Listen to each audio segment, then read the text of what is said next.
So you got Darzon. So we got Darzon. And you decided you're gonna hop into Fortnite.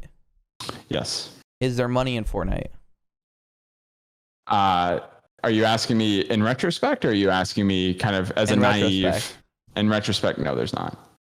There's not. Why? Not at the org level. Not at the org level. Why? What was the problem? Because was it because a lot of your players aren't making content and it was just a name on the leaderboard? Yeah. So a couple of reasons. Number one, orgs fundamentally function like agencies, right?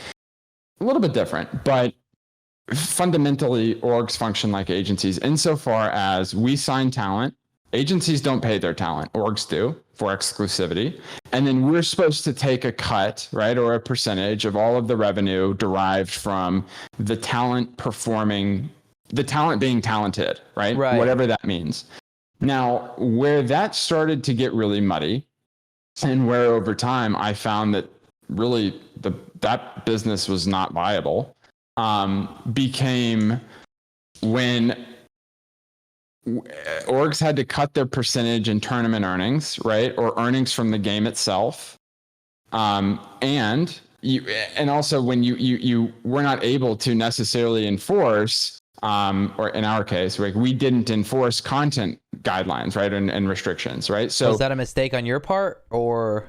Yeah, I mean, looking back, yeah, look, I wish we could have done it very differently. But I will say this, it's something that it's a chronic issue amongst, you name the org. I mean, some people enforce it differently. Some people, don't have that issue actually at all, but they are few and far between at the org level.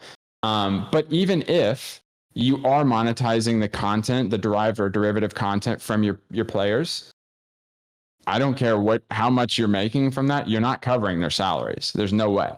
So what you're paying them to basically feed you exclusivity on the content, right? And feed you that content.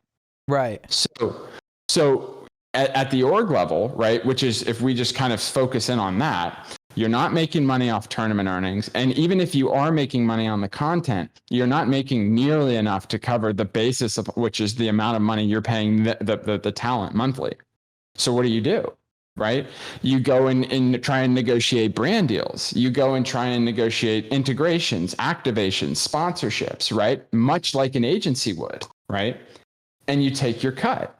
The issue with that is that ultimately, and now it's becoming more and more prevalent, you have people who, and management teams and actual agencies and attorneys and lawyers, et cetera, that are negotiating really hard, really strongly on behalf of these players. And look, good on them, right? They deserve competent representation. They should get it. The problem is, and this is kind of issue number one that I've never heard spoken about, is those same agencies and management teams box orgs. Look, if orgs don't make money over time, if there is no sustainable or viable business model for an organization or an esports team, they will cease to exist. And if they cease to exist, that might be okay, right?